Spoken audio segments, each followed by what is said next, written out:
안녕하세요. 사연에 빠지다의 DJ 민영입니다. 오늘도 두 가지 사연 준비되어 있으니까 끝까지 함께 해주시고요. 그럼 오늘의 사연 함께 만나볼게요. 안녕하세요. 저는 시어머니를 모시며 행복한 일상을 보내고 있는 주부입니다.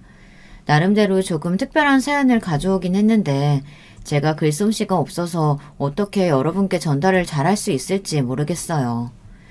저는 중소기업에서 영업 일을 하시는 아버지와 가정주부 어머니 밑에서 외동딸로 태어났습니다. 말 그대로 평범한 집안이었어요. 한 푼이라도 아끼기 위해 여름철에는 선풍기로 버티며 유난을 떨기도 하고 특별한 날에는 가끔가다 큰맘 먹고 외식도 하고 그리 풍족하게 자라지는 않았지만 부족할 것도 없는 유년 시절이었어요. 상고를 나와 졸업 후 바로 은행에 취업을 하게 되었습니다. 남편과는 은행 동료의 소개로 만난 사이였어요.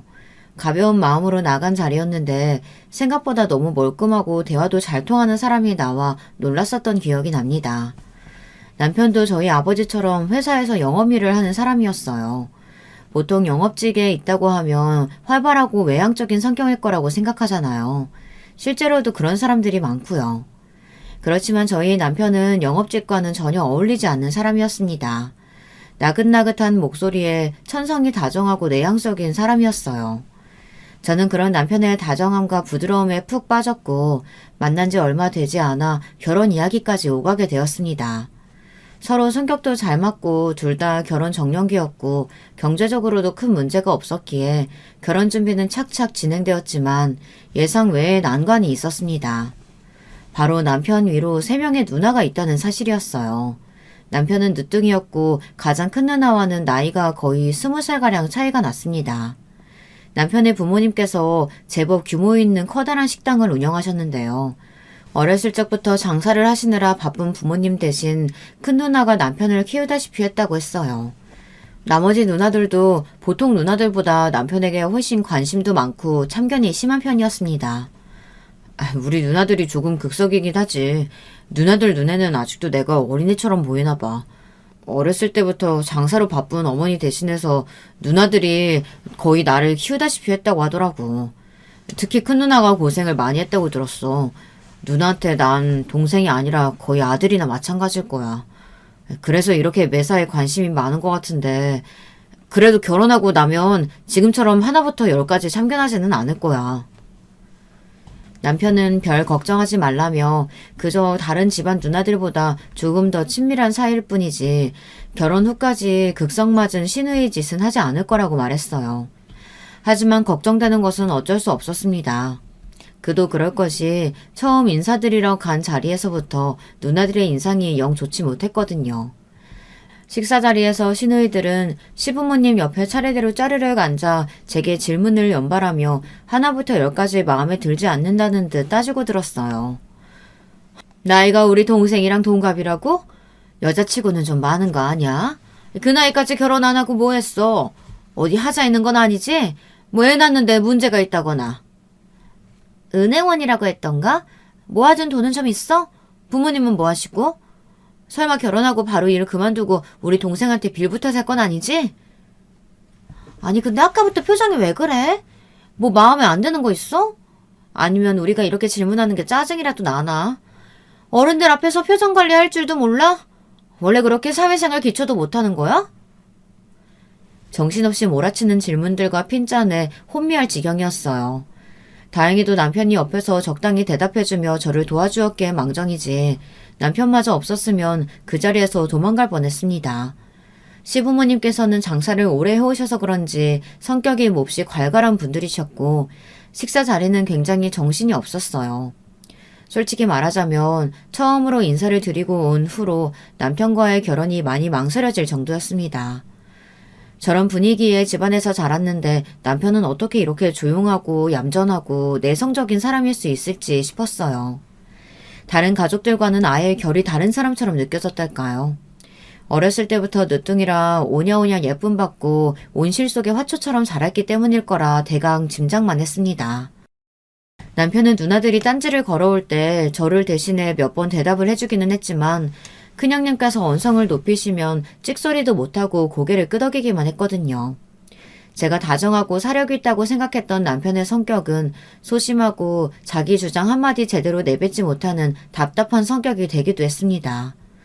그렇게 한 달여간을 고민하던 저는 결국 남편과 결혼을 하기로 했어요. 가장 큰 이유는 저희 아버지께서 당시에 큰 병을 앓고 계셨기 때문이었습니다. 아버지께서는 몹시 위독한 상황이셨고 몇 년 전부터 병상에 누워 계셨기에 아버지께서 돌아가시기 전에 하나뿐인 외동딸이 결혼하는 모습을 보여드려야겠다고 생각했어요. 남편 집안 식구들은 조금 갈갈하긴 해도 남편과는 대화도 잘 통하고 잘 맞는 사람이었고 경제적으로도 문제 없는 사람이니 이 정도면 참고 살만하다 생각했었죠. 물론 결혼 후에 이 결정을 뼈저리게 후회하긴 했지만요. 그렇지만 솔직히 어떻게 완벽하게 본인 마음에 드는 사람과 만나 결혼을 할 수 있겠어요. 그런 말이 있잖아요. 결혼은 정말 사랑하는 사람과 하는 것이 아니라 결혼할 나이에 옆에 있는 사람과 하게 되는 거라고요. 저는 그렇게 남편과 본격적인 결혼 준비를 시작하게 되었습니다. 그러나 남편의 저의 결혼 준비는 준비 과정부터 영 순탄치 못했어요. 물론 이유는 3명의 시누이들 때문이었습니다. 시누이들은 본인들이 마치 시어머니라도 되는 마냥 결혼식장, 결혼 날짜, 웨딩드레스는 물론 예물, 예단, 심지어 혼수까지도 이 세탁기가 좋다, 저 TV가 좋다, 하나하나 감나라 배나라 참견질을 했습니다. 남편이 중간다리 역할이라도 제대로 해줬으면 참 좋으련만 위에서 얘기했듯이 시누이들 앞에만 서면 엄마 앞에 5살 먹은 어린애 마냥 구는 남편 때문에 머리가 아플 지경이었어요. 물론 어느 정도 예상은 했던 일이지만 매번 같은 일을 반복하려니 가슴이 참 답답하더라고요. 처음에 몇 번은 형님, 이런 건 저희들이 알아서 상의해서 결정할게요. 얘기를 드려보기도 했지만 원래 이런 건 어른들 말 듣는 거라며 남편 성격 생각하면 알아서 잘할 리가 없다고 본인들이 시키는 대로 하는 게 맞다 고집을 피우는 통에 말싸움 하기 싫어 그저 내내 대답하다 보니 남편과 결혼을 하는 건지 시누이들과 결혼을 하는 건지 구분이 되지 않을 수준이었습니다. 참다 못해 시부모님께 도움을 청해보기도 했지만 시어머니께서는 살림에 소홀했던 본인 때문에 시누이들이 남편을 아들같이 키워 조금 극성맞은 거라고 저보고 이해하라는 말씀만 반복하셨어요. 몇 번이고 결혼을 뒤엎을까 생각도 했지만 병상에 누워 계시는 아버지를 생각하며 참고 또 참았습니다. 그렇지 않아도 하나 있는 딸이 결혼이 늦어져 걱정이 많으셨던 분인데 겨우 성사되었던 결혼이 엎어지기라도 한다면 그 충격에 몸 상태가 더 악화되실까 걱정이 되었거든요. 큰형님과 작은형님께서도 참견이 몹시 심하셨지만 제게 가장 까다롭게 구셨던 건 막내 형님이었습니다. 일찍이 결혼하셔서 슬하에 자식을 두고 계시던 큰형님과 작은형님과는 다르게 남편과 7살 차이가 나는 명내 형님께선 미혼이셨거든요. 특별한 이유가 있나 싶었는데 알고 보니 3번이나 파혼을 하셨다고 하더라고요. 2번 다 남자 쪽에서 파혼하자고 했었고 이유는 막내 형님의 말도 안 되는 결혼 요구 조건 때문이었습니다. 막내 형님께서는 제가 첫 만남에서 처음 만나 뵙고 감탄했을 정도로 눈에 띄는 미인이셨는데요. 그런데 왜 지금껏 결혼을 못하셨을까 의아했었는데 세상 모든 일에는 다 이유가 있더라고요. 사람이 얼굴값을 한다고 막내 형님께서는 화장품이며 명품이며 버시는 돈의 대부분을 사치품을 구매하는 데 사용하셨고 결혼을 약속한 남자들에게 몇십억짜리 아파트며 값비싼 결혼 반지를 요구하셨다고 하더라고요. 그 조건에 도저히 맞출 수 없었던 남자들은 하나같이 도망갔고 결국 막내 형님께서는 40이 다 되어가는 나이까지 결혼을 하지 못하고 계셨던 거예요. 그러면서 본인은 결혼을 못한 것이 아니라 안 하는 것이라고 큰 소리를 떵떵 치셨는데요. 막상 결혼 이야기만 나오면 몹시 예민한 모습을 보이셨어요. 그런 상황에 남동생이 먼저 결혼을 하게 되었으니 막내 형님의 눈에 제가 얼마나 거슬리겠어요. 당연히 하나부터 10까지 딴지를 걸며 꼬투리 잡기에 바빴고 제가 준비해간 예물이며 예단이 너무 형편없네. 본인은 남자들에게 비싼 집이며 억소리 나는 반지를 요구했으면서 요즘 시대에 남자가 집을 다 준비하는 경우가 어디 있냐고 여자도 돈을 보태야 한다고 뻔뻔하게 굴었습니다. 요즘 말로 이런 건 내가 하면 로맨스, 남이 하면 불륜이라고 한다죠. 막내 형님께서는 딱 그 말에 걸맞는 분이셨어요. 어쩜 그렇게 본인 위주로만 세상을 바라볼 수 있는지 지금도 심기할 지경이었습니다. 결혼 준비부터 여러 고난들이 있었지만 더 큰 문제는 결혼 후에 찾아왔어요. 저와 남편의 신혼집은 원래 시댁에서 가까운 아파트로 정해졌었는데요. 계약에 문제가 생겨서 결혼을 하고도 두어 달 동안 이사를 가지 못하게 되었습니다. 결국 저희는 두어 달 동안을 시댁에서 시부모님을 모시며 지내게 되었죠. 사실 시부모님께서는 장사 때문에 새벽부터 나가 밤 늦게 돌아오셨기에 시부모님과 마주치는 시간은 그렇게 많지 않았어요. 꼭두 새벽에 일어나 함께 아침 식사를 하는 일이 조금 힘들기는 했지만 적어도 저에게 아침을 차리라고 하시지는 않았으니 이게 어디냐 싶었죠. 시어머니께서는 손맛에 자신이 있으신 분이셨기에 항상 요리를 본인이 하셨거든요. 그 외에도 청소며 빨래며 늘상 해왔던 일이었기에 큰 어려움은 없었어요.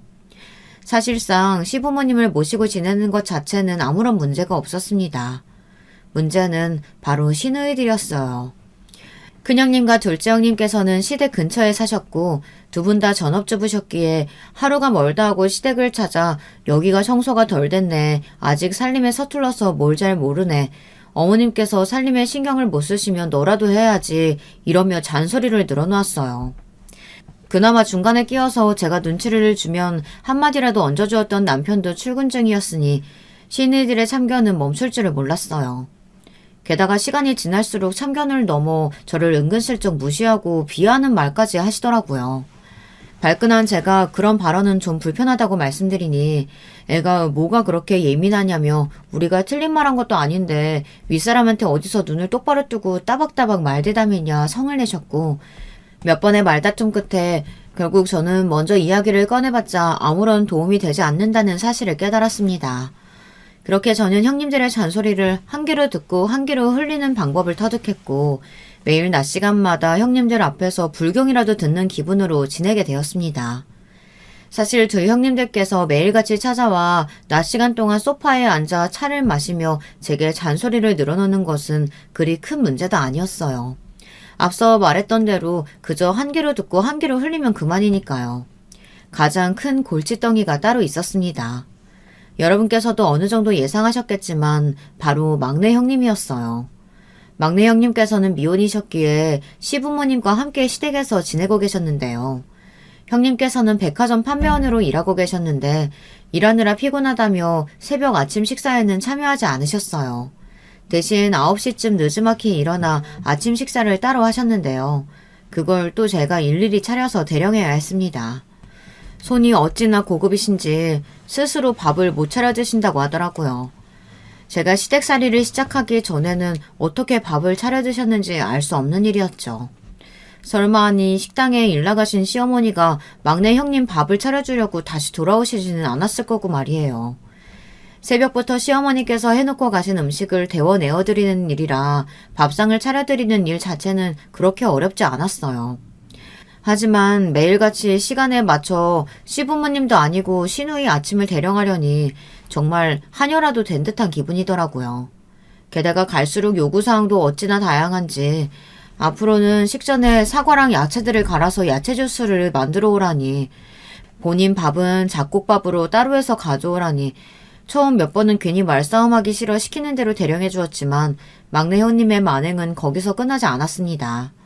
막내 형님께서는 항상 본인의 빨랫감을 제게 던지듯 맡기며 세탁소에 맡기라고 시켰어요. 비싼 옷들이니 특별히 손빨래를 해야 한다고 당연히 저에게 빨래를 떠넘겼어요. 너무나 황당한 마음에 제가 왜 형님 빨래를 손빨래까지 해야 하나요 하니 집에서 살림하는 사람이 그 정도는 당연히 해야지 왜 못하냐면서 집에서 놀고 먹으려고 그랬냐 적반하장으로 화를 내더라고요. 형님의 요구는 점점 도를 지나쳐갔고 결국 참다 못한 저는 먼저 이야기를 꺼내게 되었습니다. 형님, 솔직히 너무하신 거 아니에요? 제가 한두 번은 해드리는데 갈수록 정도가 지나쳐서요. 저 이 집 가정부 아니에요. 형님 전용 하녀도 아니고요. 밥 차려드리는 거야 제가 집에서 살림하니 해드린다지만 야채 주스며 잡곡밥이며 제가 요리사라도 되는 줄 아세요? 빨래도 그래요. 식구들 옷 세탁하면서 형님 뭐 같이 하는 건 어려운 일 아니에요. 근데 손빨래요. 형님 옷이 손빨래 해야 할 게 한둘이에요? 명품이다 뭐다 옷 끔찍하게 아끼시는 분이 왜 빨래는 직접 안 하시고 저한테 맡기세요? 게다가 뭐 세탁소에 맡기는 옷들은 알아서 맡겨지고 알아서 집으로 배달 오는 줄 아세요? 형님 바쁘시다 어쩌다 하시면서 매일 10시가 돼서야 출근하시고 퇴근하시고도 사람들이랑 술 마시러 다니기 바쁘잖아요. 형님 빨래에서 술 냄새 장난 아니에요. 매일 새벽에 몰래 들어오셔도 가족들 다 알아요. 그럴 시간 있으면 본인 빨래도 직접 좀 하시고 그렇게 좋아하시는 잡곡밥도 본인이 손으로 해드시지 그래요? 뭐야? 어디서 윗사람한테 이래라 저래라야. 그 싸가지는 어디서 배워먹었니? 너 가정교육 그렇게 받았어? 내가 몇 시에 출근을 하든 퇴근하고 뭘 하고 돌아오든 그게 너랑 무슨 상관인데? 그동안 알겠다 하면서 속으로는 아주 내 욕을 뒤집어지게 했겠다. 내 동생한테 어처 살려고 일도 그만두고 살림하면서 이 정도는 감수해야 하는 거 아니야? 제가 남편 뒷바라지 하려고 일 그만뒀지 형님 뒷바라지 하려고 살림 시작한 건 아니잖아요. 막말로 형님 말씀대로 제가 얹혀 사는 건 남편인데 왜 형님이 생색이세요? 제가 지금까지는 남편하고 시부모님 생각해서 참고 또 참고 형님 비위 맞춰드렸지만 더는 못하겠네요. 앞으로 저한테 뭐 시키지 마세요. 막내 형님께서는 저와 말싸움을 하자마자 바로 쪼르르 큰형님 작은형님께 달려가 저와 나누었던 이야기들을 일러바치셨던 모양이더라고요. 막내 형님과 싸운 다음 날 불이 나게 시댁으로 달려오신 큰형님과 작은형님은 저를 보고는 언성을 높이셨습니다. 얘가 그동안 우리 앞에서는 얌전한 척 내내 거리더니 그동안 집에서 셋째 괴롭히고 있었다며? 너 그동안 셋째 밥만 대충 차려주고 빨래도 쏙 빼놓고 하고 개무시했다는 거 그거 사실이야? 너 정말 무서운 애다. 얘, 너 그렇게 안 봤는데 사람이 그렇게 앞뒤가 다르면 안 되는 거 아니야? 너 이러는 거 우리 어머니 아버지랑 동생도 알아? 동생이랑 매일같이 우리 뒷얘기한 거 아니냐고. 너 내가 처음부터 인상이 안 좋다 했어. 어디서 저런 여시 같은 애가 우리 집에 굴러 들어와가지고 순진한 우리 동생 꼬셔가지고 제대로 한몫 잡겠다 이거야? 그게 무슨 말씀이세요? 저 한 번도 남편한테 형님들 욕해본 적 없어요. 그리고 막내 형님을 제가 일부러 괴롭히다뇨. 말도 안 돼요. 오히려 제가 그동안 형님한테 다 맞춰드리느라 얼마나 힘들었는데요. 두 분의 말씀에 너무 어이가 없었던 저는 절대 그런 게 아니다. 남편한테 한 번도 형님들 얘기를 해본 적 없다. 지금까지 막내 형님께서 요구하셨던 것들 전부 맞춰드렸는데 더 이상은 너무 힘들어서 그런 거다. 막내 형님께서 어떻게 이야기를 전하셨는지는 모르겠지만 막내 형님 말씀만 듣고 저한테 와서 바로 따지시니 너무 섭섭하다. 전 그래도 그동안 형님들이 말씀하시는 것들 잘 듣고 배우려고 했고 모든 게 낯선 환경이지만 그래도 여기에 잘 적응하려고 나름대로 노력 중이었는데 두 분 다 정말 너무하시다며 울음을 터뜨렸어요.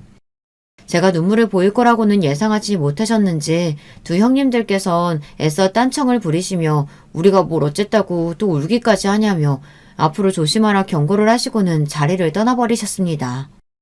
너무 억울하고 슬픈 마음이었지만 어쩔 도리가 없었어요. 불행 중 다행으로 그쯤 아파트 계약이 마무리되어 시댁살이를 청산하고 신혼집으로 들어가게 되었습니다. 아파트로 이사를 한 후로는 시댁 식구들을 만날 일이 드물어 숨통이 조금이나마 트이는 기분이었어요. 그러나 얼마 지나지 않아 또 한 번 일이 터졌습니다. 적지 않은 연세로 매일 새벽같이 가게에 나가 일을 하시던 시아버지께서 갑작스레 심근경색으로 쓰러지신 겁니다. 시아버지께서 병원으로 급히 실려가셨지만 처치가 늦어 뇌에 심각한 손상이 생겼고 그렇게 뇌사에 빠지셨습니다. 하루아침에 시아버지가 병상에 누우시게 되자 시어머니께서는 큰 충격에 빠지셨어요. 가게 문까지 닫으시고 시아버지 곁에서 머물며 지극정성으로 간호를 하셨지만 결국 시아버지께서는 얼마 버티시지 못하고 돌아가시게 되었습니다. 비극은 거기서 끝이 아니었어요.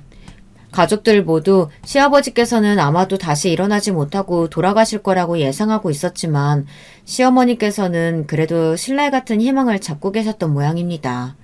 시아버지께서 돌아가신 후 시어머니께서는 충격으로 쓰러지셨고 한참이 지나 다시 눈을 뜨신 시어머니께서는 치매 증상을 보이시기 시작했습니다.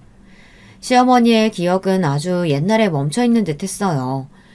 본인께서 3명의 딸과 1명의 아들을 슬하에 두고 있다는 사실은 알고 계셨지만 그들이 나이를 먹을 대로 먹어 벌써 자식까지 있는 나이라는 사실을 인지하지 못하시더군요. 시어머니의 기억 속에 딸들과 아들은 아직도 어린아이였고 당연히 저와 남편은 물론이고 시누이들까지 알아보지 못하셨습니다. 시어머니께서는 시도 때도 없이 시아버지를 찾으셨고 그럴 때마다 가족들은 시아버지는 돌아가셨다고 설명해드렸지만 시어머니께서는 소리를 지르며 내 남편 어디 갔냐, 니네가 숨겨놨지 하시며 악을 바리바리 쓰셨습니다. 처음에는 우리 어머니 어떡하냐며 엉엉 울고 매일같이 병원에 발도장을 찍던 시누이들은 점점 그런 시어머니의 폐악질에 견디다 못해 발길을 끊기 시작했습니다. 저는 매일같이 어머니의 곁을 지키며 간호했지만 어머니께서는 저를 전혀 알아보시지 못했어요. 몇 번이나 며느리라고 말씀을 드렸지만 우리 아들은 이제 10살 배기인데 어떻게 며느리가 있겠냐며 거짓말하지 말라고 제 말을 믿지 않으셨습니다. 결국 저는 가족들은 모두 멀리 있고 시어머니께서는 몸이 아프셔서 병원에 입원해 계신 거라며 건강해지면 가족들을 다시 만날 수 있다고 설명드렸지만 시어머니께서는 본인은 멀쩡한데 왜 병원에 가둬놓냐며 그마저도 받아들이지 못하시고 매일 병원을 나가겠다 떼를 쓰셨습니다. 결국 그런 시어머니를 두고 가족회의가 열렸어요. 큰형님, 작은형님 부부와 막내형님, 그리고 저희 부부까지 모두 한자리에 모이게 되었습니다. 침묵만 맴돌던 가족회의에서 가장 먼저 입을 연 것은 큰형님이었어요. 어머니, 저대로 계속 병원에 둘 거야? 병원비도 한두 푼도 아니고 의사 말로는 치매 증상이 시작되면 다시 정신이 돌아오는 경우가 거의 없다고 하던데. 병원에 입원한다고 마땅한 치료법이 있는 것도 아니고 그냥 집으로 모셔야지. 그래, 어머니 저렇게 계속 병원에 가다 두는 것도 너무 죄송스러워. 이야기는 점점 어머니를 병원에서 퇴원시키고 집에서 모시자는 쪽으로 흘러갔고 저와 남편은 그저 시누이들끼리 이야기하는 것을 지켜보고 있을 뿐이었습니다. 너네도 알다시피 나 첫째가 지금 고3이야. 안 그래도 애가 얼마나 예민한데 집에 치매 걸린 어머니를 모실 수가 있겠어? 발소리 하나 TV 소리 하나 크게 못 내서 온 집안이 큰애 눈치 보느라 나도 죽을 지경이야. 그런데 치매 환자를 집에 데리고 간다니 말이 안 되지. 난 절대 안 돼. 언니, 어떻게 그렇게 무책임하게 말할 수가 있어? 여기 사정 없는 사람이 어딨어. 우리 둘째 유학 준비하는 거 알지? 요즘 얼마나 정신이 없는데 이리저리 돌아다니느라 집 거의 비워놓는 수준이야. 안 그래도 신경 쓸 거 많은데 어떻게 치매 환자를 집에 모실 수가 있겠어? 언니들은 그래도 주부잖아. 난 매일같이 백화점에 출근해서 일하는데 어떻게 어머니를 모셔? 집에 있는 시간이 긴 사람이 모시는 게 맞지. 난 빼고 얘기해줘. 그래, 너 말 한 번 잘했다. 솔직히 말해서 여기서 어머니 모시기에 제일 적합한 사람이 누구겠니? 하루 종일 아무것도 안 하고 남편한테 빌부터 사는 애 딱 하나 있네. 그러게, 생각해보니까 적임자가 있네. 그동안 혼자 억울한 척 착한 척은 다 하더니 어머니 치매 걸리셨다고 이제 와서 모른 척 할 건 아니겠지? 설마 사람이 양심 있으면 그러진 않겠지. 한마디도 안 하고 지금까지 입 꾹 다물고 있는 걸 보니 그럴 생각인지 아닌지는 모르겠는데. 그렇게 그 자리에 모든 사람들의 시선이 저에게 집중되었고 몹시 당황스러운 심정이었습니다. 솔직히 먼저 어머니를 집에서 모시자고 이야기를 꺼낸 것은 본인들이면서 이렇게까지 당연하다는 듯 제게 어머니를 떠밀 것이라고는 상상조차 못했거든요. 게다가 다른 사람도 아니고 본인들의 어머니인데 아무리 치매에 걸리셨다고 한들 이렇게 나몰라라 할 수 있는 건가요? 여러분들께서는 이해가 되시나요? 전 정말 시누이들의 뻔뻔한 면모가 이해가 되질 않았습니다. 저는 저희 아버지께서 처음 쓰러지시고 병상에 누우셔서 손발도 제대로 못 가누시게 되었을 때 하나부터 열까지 다 수발을 들어야 했던 상황에서도 아무런 불평 불만 없이 아버지를 모셨었거든요. 그게 지금껏 저를 낳아주시고 키워주셨던 아버지에게 은혜를 갚는 길이라고 생각했고 아버지께서 돌아가실 때까지 한 번도 힘들다거나 아버지를 원망스럽게 생각해 본 적이 없었습니다. 오히려 아버지께서 고통스러워하시고 힘들어하시는 모습을 보면 가슴이 미어질 듯 아프기만 했죠. 그런데 어떻게 시누이들은 친딸이라는 사람들이 본인들을 알아보지도 못하는 시어머니를 남에게 떠넘길 생각부터 할 수가 있는 걸까요? 그것도 지금껏 그렇게 효녀들인 척, 집안 사람들을 위하는 척 저에게 하나부터 열까지 핀잔 주고 잔소리를 쏟아냈던 사람들이 말이죠. 이렇게 갑작스럽게 말씀하시니 좀 당황스럽긴 하네요. 솔직히 저 같으면 저희 어머니께서 쓰러지셨으면 상황이 어떻든 제가 먼저 모시려고 했을 것 같은데 아무리 시어머니라 한들 피 한 방울 안 섞인 제가 당연히 치매에 걸린 어머니를 모셔야 한다는 결론이 이치에 맞는 일인가요? 형님들 형편이 어려운 것도 아니고 제가 전문 간병인도 아니고 다 같이 돌아가면서 어머니를 모시거나 전문 요양원에 모시는 게 맞다고 생각하는데요. 제 입에서 나온 요양원이라는 말에 신우이 셋은 모두 발작이라도 하는 듯 언성을 높이며 고래고래 소리를 질렀습니다. 저 요망한 것이 어머니 저렇게 되시니 바로 태도 바꾸는 꼴을 보라면서요. 어디 딸들이 눈 시퍼렇게 뜨고 살아있는데 어머니를 시설에 처박으려고 하냐. 말이 되는 소리를 해라 화를 내셨고 저는 그런 반응이 도통 이해가 되질 않았습니다. 그렇게 어머니를 걱정하는 효녀라면 앞다투어 어머니를 모시겠다고 나서야 하는 거 아닌가요? 왜 본인들은 이런저런 핑계를 대며 빠져나가면서 저는 당연히 어머니를 모셔야 한다는 결론이 나는 건지 도저히 정상인의 사고방식으로는 이해할 수가 없더라고요. 저도 이번에는 도저히 내내하며 시누이들 비위를 맞춰줄 수 없었고 결국 가족회의는 마땅한 결론을 내리지 못한 채 흐지부지 서로 감정만 상하고 끝이 났습니다. 시누이들이 모두 돌아가고 그날 저녁 남편이 제게 조심스럽게 이야기를 꺼내오더라고요. 여보, 그동안 당신 고생 많이 한 거 알아. 내가 중간에서 다리 역할을 잘 못해줘서 우리 누나들이 당신 고생 많이 시켰지? 여보, 근데 정말 너무 미안한데 우리 어머니 우리가 모시면 안 될까? 우리 누나들 성격 알잖아. 진짜 저러다가 아무도 어머니 안 모시고 어머니 병원에서 혼자 잘못되실까 너무 걱정돼. 일단 우리가 모셔보자. 조금만 모셔보고 안 되겠다 싶으면 그때라도 요양원으로 보내면 되잖아.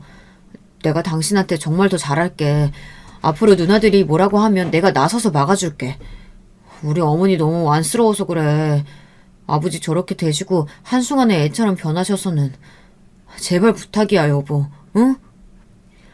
남편은 눈물까지 흘리며 제게 애원을 했고 그런 남편의 모습을 보니 마음이 조금 약해지긴 하더라고요. 물론 앞으로 시누이들의 참견이나 간섭을 막아주겠다느니 하는 말들은 전혀 믿음이 가지 않았지만 부부 사이라는 게 뭐겠어요.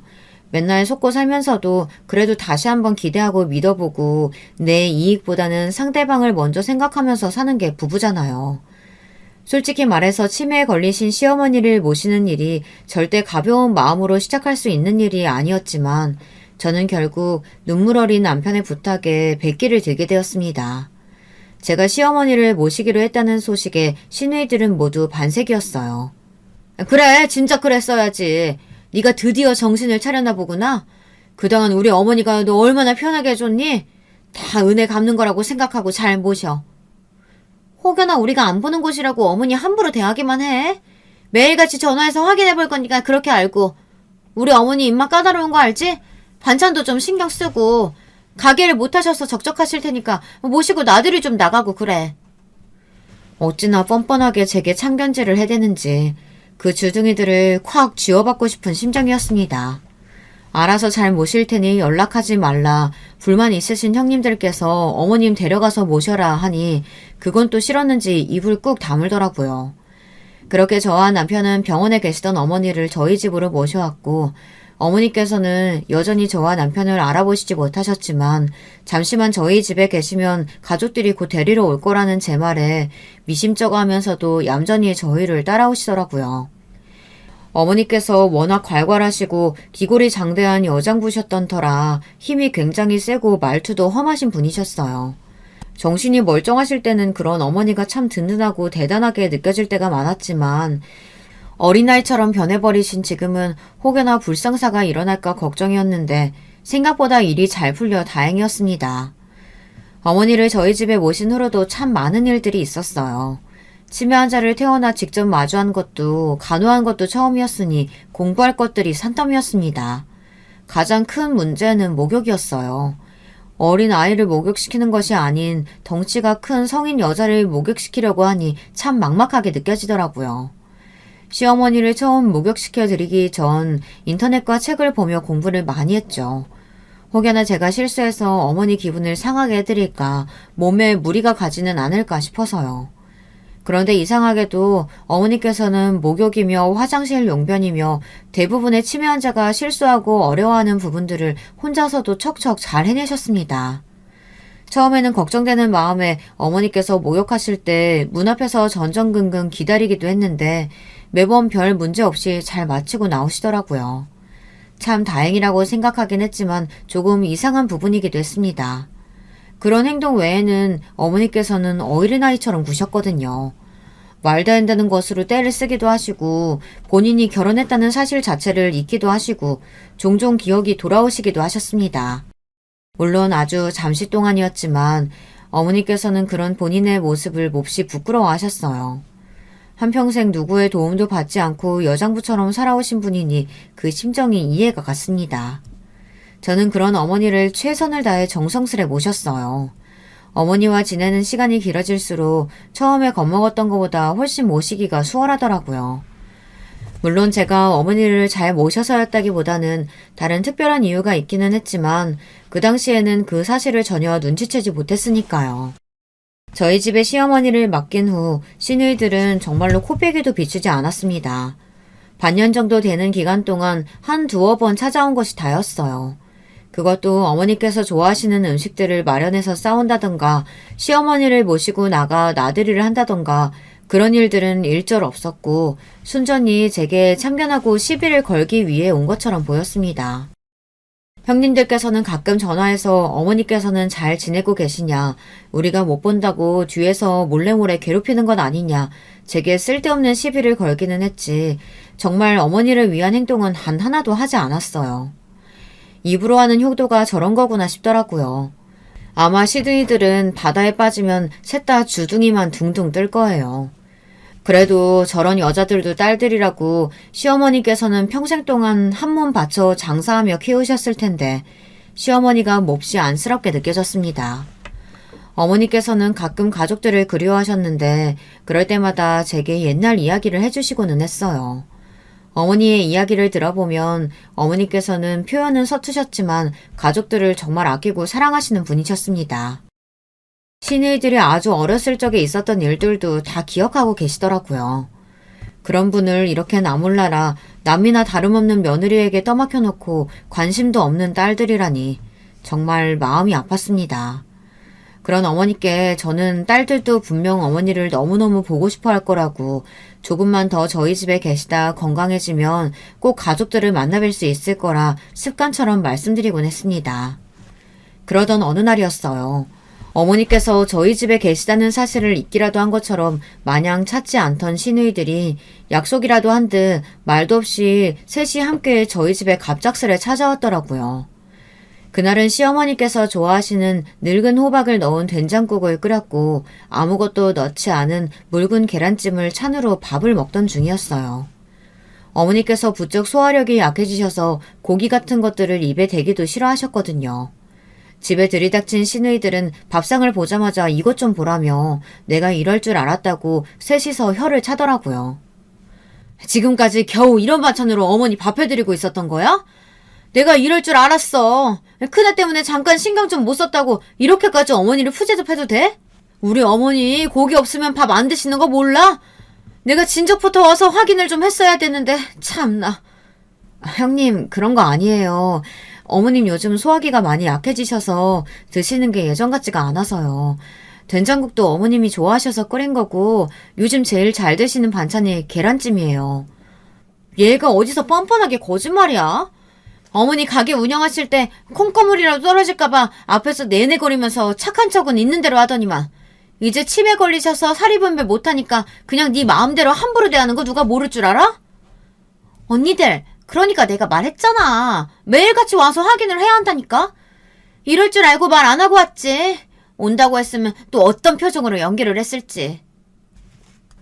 어머님 조금 아프셔서 그렇지 사리분별은 다 하세요. 어머니 앞에서 그게 무슨 말씀들이세요? 큰딸도 못 알아보시는 분이 무슨 사리분별은 사리분별이야.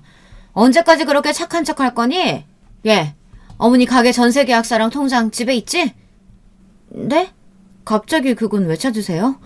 그런 서류 같은 건 본 적 없는데요. 네가 혹시 가져다가 뒤에서 딴짓이라도 할까봐 그런다 왜?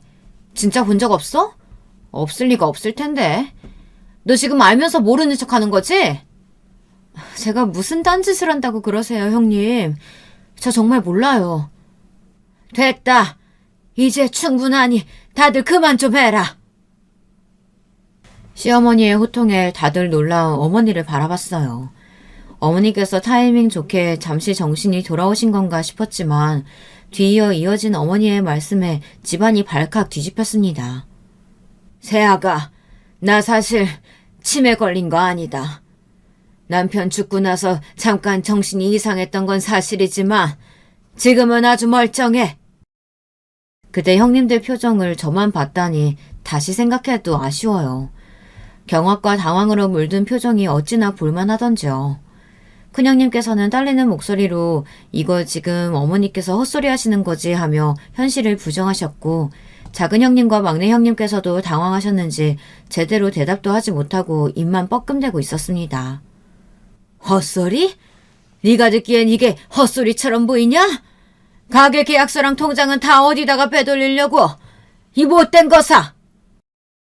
이어진 시어머니의 호통에 큰형님께서는 냅다 바닥에 무릎을 꿇고는 어머니의 바지가랑이를 붙잡으셨어요. 뒤이어 작은 형님과 막내 형님까지 어머니에게 달라붙어 어머니 저희가 얼마나 걱정했는지 아시느냐며 돌아오셔서 다행이라고 거짓 눈물까지 보이더라고요. 당연히 그간 멀쩡한 정신으로 형님들이 하는 꼴을 봐오셨던 어머니께서는 그런 거짓 눈물에 눈 하나 깜빡하지 않으셨습니다. 내 배나 내 손으로 키운 것들이 피 한 방울 안 섞인 며느리보다 못할 거라고는 상상조차 못했다. 치매 걸린 애미는 나 몰라라 하면서 돈은 받아가고 싶더냐? 꼴도 보기 싫으니까 당장 썩 꺼져라! 결국 시누이들은 모두 쫓겨나듯 집을 떠났고 한바탕 벌어진 난리에 저는 아직도 어안이 벙벙했어요. 도대체 어떻게 된 일인가 하니 시어머니께서는 저를 앉혀놓으시고 긴 이야기를 시작하셨습니다. 알고 보니 시어머니께서는 엄청난 부잣집 출신이셨어요. 원래대로라면 집안에서 정해준 정혼자와 결혼해 탄탄대로 인생을 살아가셔야 했겠지만 시어머니의 아버지 회사에서 일하던 평범한 직원인 시아버지와 사랑에 빠져 집안의 반대를 무릅쓰고 독립하셨던 것이었습니다. 회사를 그만둔 시아버지와 시어머니께서는 함께 작은 가게를 차렸고 두 분이서 밤낮으로 열심히 일하며 지내온 덕에 지금은 제법 규모가 큰 식당이 되었다고 합니다. 그렇게 가족들과의 연을 끊고 살아가시던 어느 날 시어머니의 부모님께서 교통사고로 한날 한시에 돌아가시게 되었습니다. 소식을 들은 시어머니께서는 장례식장에 찾아갔는데 거기서 만난 변호사가 몹시 의외의 말을 전해왔다고 합니다. 바로 시어머니께서 200억짜리 건물을 상속받게 되었다는 사실이었죠. 오래전 집안과 연을 끊고 나와 살았던 시어머니였기에 전혀 예상하지 못했던 소식이었고 변호사에게 이유를 물으니 시어머니의 형제들은 오래전부터 유산 때문에 상속 싸움을 하느라 집안이 시끄러웠고 시어머니의 부모님께서는 본인들 뜻을 거스르고 집을 나가긴 했지만 적어도 다른 형제들처럼 본인들 욕심에 추한 꼴을 보이지 않았던 시어머니에게 가장 큰 유산을 남겨놓고 가신 것입니다. 그렇게 시어머니께서는 갑작스레 200억짜리 건물의 소유주가 되셨지만 그 사실을 가족들에게 모두 비밀로 했다고 했습니다. 아마 시어머니의 형제분들을 보며 느낀 바가 있으셨던 거겠죠. 유산이 많아봤자 형제 자매들끼리 사이만 나빠질 뿐이라고 생각하셨던 것 같습니다. 그렇게 본인에게 건물이 있다는 사실을 숨기고 오랜 세월 살아오시다가 시아버지께서 갑자기 쓰러지시고 나서 본인도 언제 어떻게 쓰러질지 모른다는 위기감이 드셨다고 합니다. 시어머니께서는 슬슬 건물에 대한 이야기를 자식들에게 꺼내야겠다고 생각을 하셨고 그 이야기를 하기 위해 자식들 모두 시아버지께서 입원해 계시던 병원으로 불렀습니다. 그러나 시어머니께서는 병실 문 앞에서 큰형님과 작은형님께서 나눈 이야기를 몰래 엿듣고는 마음이 복잡해지셨다고 합니다. 아버지 돌아가시고 나면 아마도 가게 문 닫겠지? 가게 정리하시면 생기는 돈은 바로 우리한테 나눠주시려나? 아버지 저렇게 되신 거 보면 아마 어머니도 그리 오래는 못 사시지 않을까 싶어. 미리미리 유산 관련해서 이야기 좀 해놔야겠어. 막내는 당연히 찍소리도 못할 거고 셋째는 미혼이라 책임질 가족도 없으니까 우리 둘이 적당히 나누는 게 맞지 않겠어?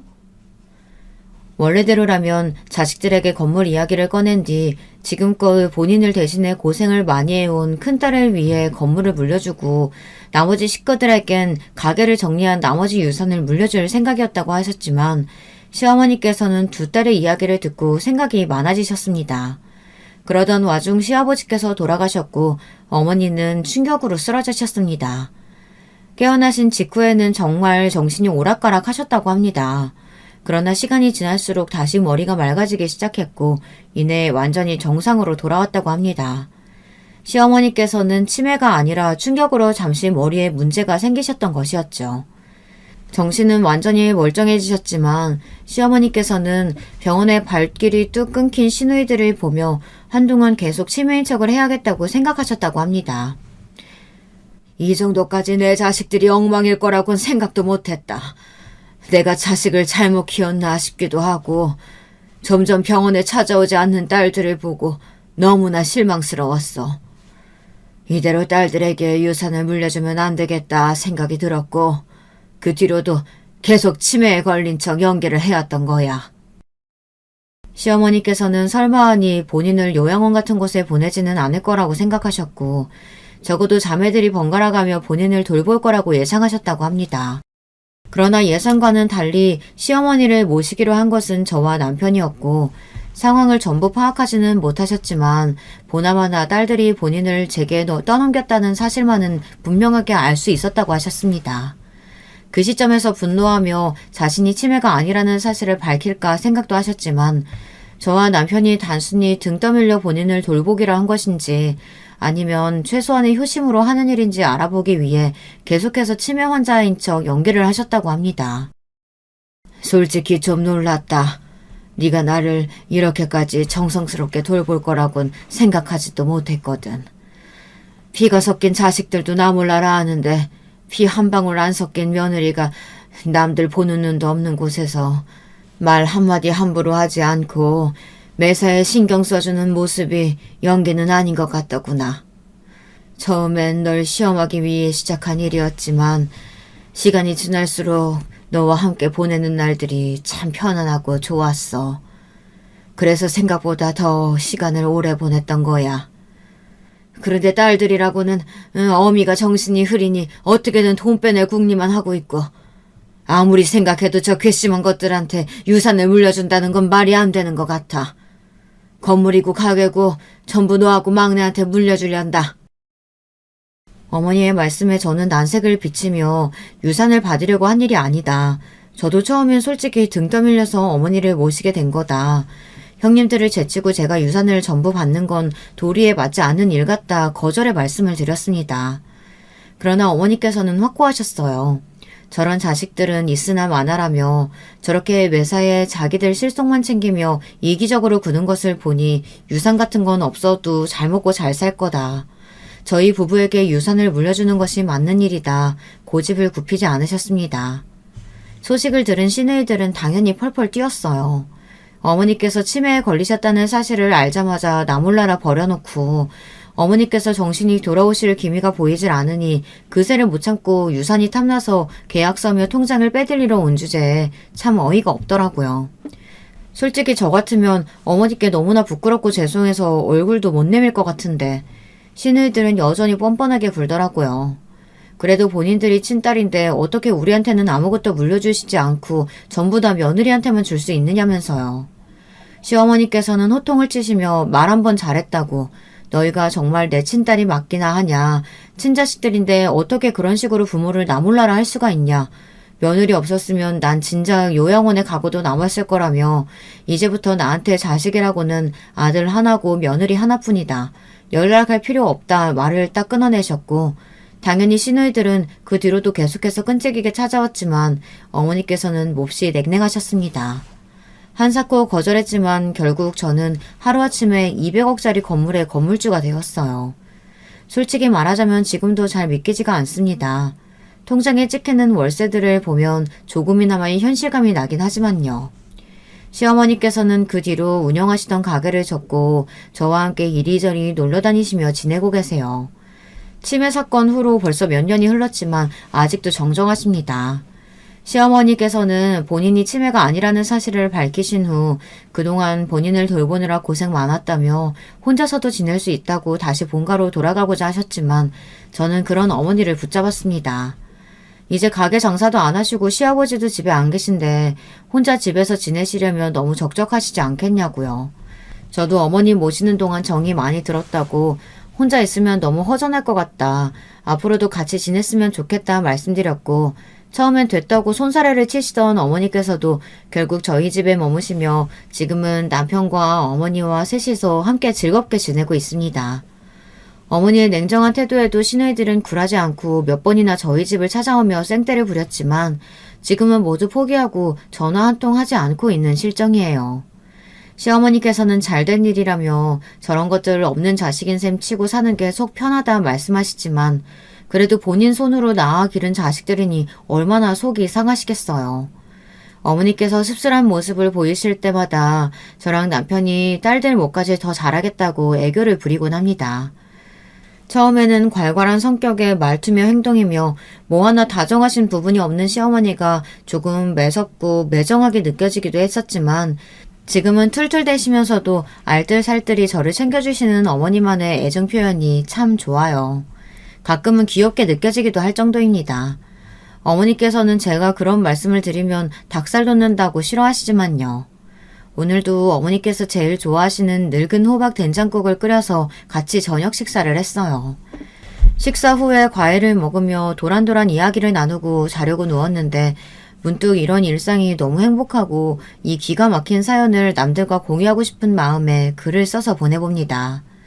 어머니, 제가 유튜브 채널 알려드린 이후로 자주 찾아보시는 것 같던데 제 사연도 언젠가는 시청하시려나요?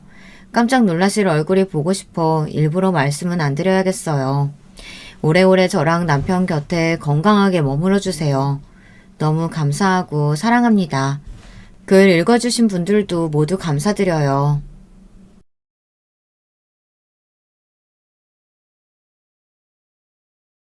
여러분, 두 번째 사연 시작하기 전에 좋아요, 구독 꼭 눌러주실 거죠? 그럼 두 번째 사연 바로 시작합니다. 물에 빠진 놈 구해줬더니 보따리 내놓으라고 한다 라고 하는 유명한 속담 다들 아시죠? 살면서 이런 사람 안 만나보신 분은 아마 없을 텐데요. 그런데 그 물에 빠진 놈이 보따리가 아니라 아주 집, 차, 집안 재산 다 내놓으라고 한다면 기분이 어떠실 것 같나요? 네, 제가 오늘 들려드릴 사연은 그 물에 빠진 놈 구해주려다 오히려 제가 된통 당할 뻔한 얘기입니다. 그 주인공 누구인지는 듣다 보면 등장하니까 끝까지 한번 잘 들어주세요. 저는 올해 결혼한 지 10년차 되는 주부입니다. 남편이랑은 친구의 소개로 만나서 1년간 잘 연애하다가 무사히 결혼에 골인했고 현재 8살, 5살 아이들을 키우고 있습니다. 저는 홀어머니 밑에서 어렵게 자랐습니다. 아버지는 병으로 일찍 돌아가셨고 엄마는 그렇게 남겨진 저와 남동생들을 어떻게든 먹여 살려보겠다고 조그만 분식집을 운영하시면서 밤낮으로 고생을 하며 사셨어요. 저는 장녀로서 엄마가 얼마나 고생을 하시면서 사는지 잘 알았기에 남동생들을 잘 돌보면서 열심히 공부에만 매진하는 학창시절을 보냈습니다. 그렇게 열심히 공부한 덕에 괜찮은 대학에 들어가게 되고 무사히 졸업도 하면서 바로 취직을 하게 되어 비교적 사회에서 자리를 일찍 잡았습니다. 그렇게 일찍 사회적으로 안정을 찾은 덕에 좋은 남편감도 소개를 받아 지금의 소중한 가정을 이룰 수 있었습니다. 남편은 다정하고 성실한 요 근래에 보기 드문 좋은 사람이었어요. 아주 화목한 가정에서 자란 전형적인 된 사람이었죠.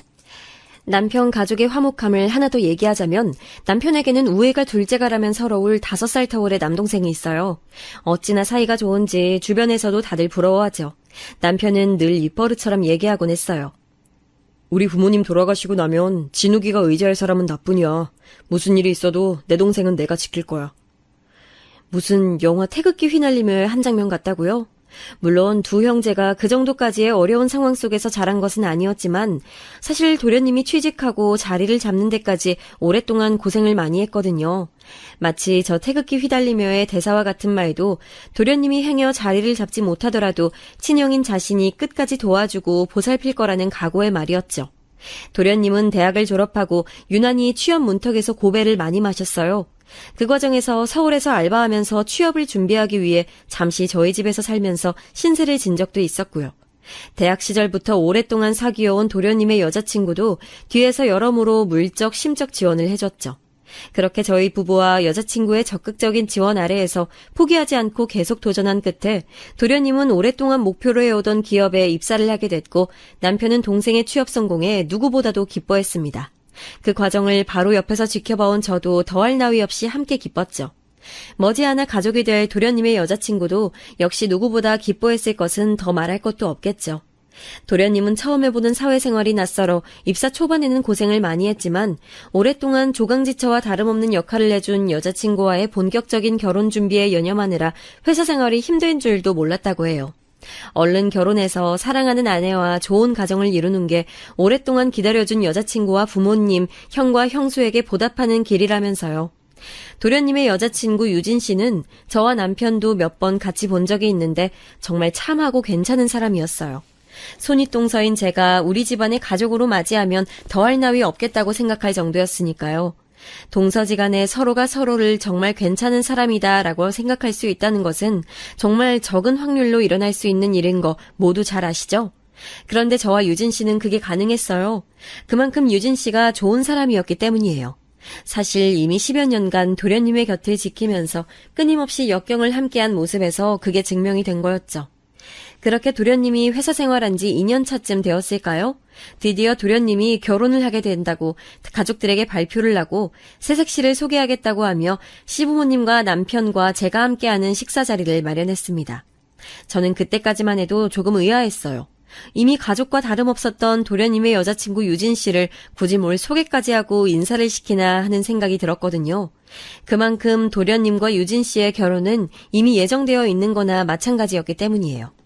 그러나 저는 이때까지만 해도 앞으로 벌어질 엄청난 일은 아예 상상도 하지 못했어요. 그렇게 도련님의 새색시를 저희에게 인사시키던 날 문을 열고 들어온 새색시의 등장에 저희는 모두 깜짝 놀랄 수밖에 없었습니다. 유진 씨는 온데간데 없고 웬 처음 보는 아가씨가 들어오면서 도련님의 신부 될 사람이라고 인사를 하는데요. 저와 남편은 말없이 서로를 번갈아 보며 당황한 기색을 감출 수 없었습니다. 그저 이게 뭐지? 깜짝 이벤트인가? 몰래카메라인가? 하는 생각만 들 뿐이었습니다. 안녕하세요. 진욱 오빠랑 결혼 약속한 정수민이에요. 이제서야 처음 인사드리게 되어 죄송합니다. 진작에 인사드렸어야 했는데 오빠도 저도 갑작스레 이런저런 일들이 생겨 정리하느라 예상했던 것보다 결혼 계획이 조금 지연됐지 뭐예요. 앞으로 잘 부탁드립니다. 당연히 유진 씨가 있었어야 할 자리에 처음 보는 다른 예비 신부가 등장하고서부터는 도무지 그 식사 자리가 어떻게 흘러갔는지 기억도 나지 않아요. 우리 가족 중 그 누구도 예상하지 못했던 일이었으니까요. 그러나 그런 저희의 어색한 분위기가 너무도 무색할 정도로 도련님의 새로운 예비 신부는 아주 싹싹하게 분위기에 잘 녹아들었습니다. 남편은 도련님을 방구석 한쪽으로 조용히 데려가서 물었습니다. 야, 너 어떻게 된 거야? 유진 씨는 어디 가고 생전 처음 보는 아가씨가 네 예비 신부래? 그렇게 됐어, 형. 유진이 좋은 여자니까 나 아니어도 좋은 사람 만나서 잘 살 거야. 나도 이제 유진이 다 잊고 수민이랑 새로운 인생 시작할래. 야, 아무리 그래도 그렇지 형한테 한마디 말도 없이 이렇게 놀래키기야? 미안해, 형. 상황이 그렇게 됐어.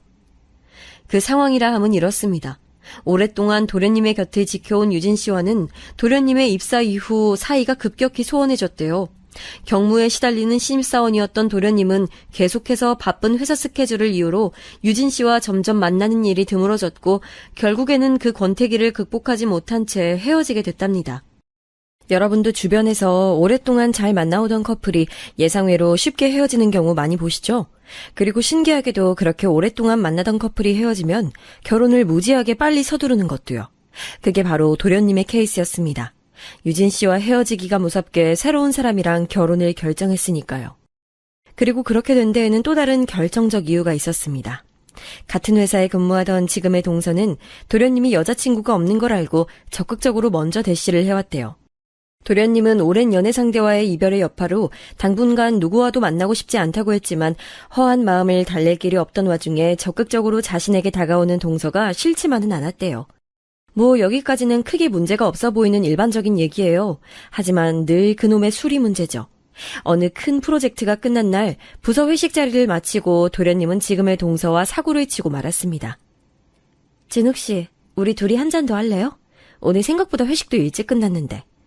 아, 우리 아직 단둘이 술자리 하기엔 조금 이르지 않나요? 다음에 더 친해지면 그때 한 잔해요, 수민 씨. 에이, 편의점에서 맥주 한 잔만 간단히 해요. 네? 네? 아이, 얼른요. 아, 참, 그럼 딱 맥주 한 잔만입니다. 그런데 어디 술 기운이 오른 청춘 남녀가 그런 분위기에서 맥주 한 잔으로 마무리가 쉽게 될까요? 그날로 두 사람은 잠자리를 갖게 됐는데 문제는 동서가 그날 사건으로 바로 임신을 하게 됐다지 뭐예요.